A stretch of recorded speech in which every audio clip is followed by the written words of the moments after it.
Huwag ibigin ang mundo. Ano ba ang pinagmumulan ng mga pag-aaway at alitan ninyo?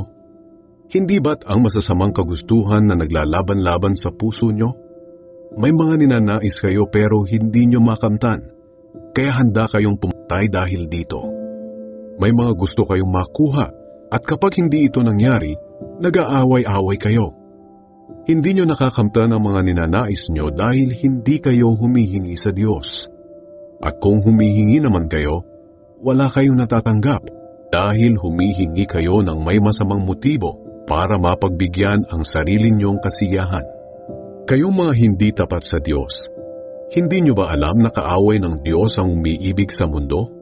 Kaya ang sino mang nagnanais makipagkaibigan sa mundo ay ginagawa niyang kaaway ng Diyos ang sarili niya.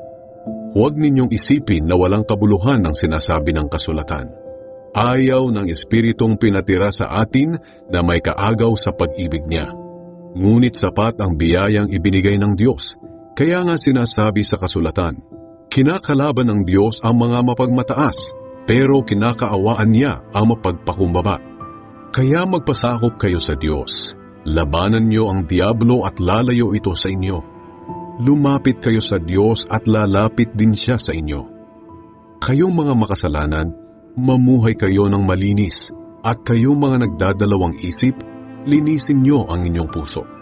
Maging malungkot kayo at maghinagpis dahil sa mga kasalanan niyo. Palitan niyo ng pagdadalamhati ang pagsasaya ninyo. Magpakumbaba kayo sa harapan ng Panginoon at itataas niya kayo.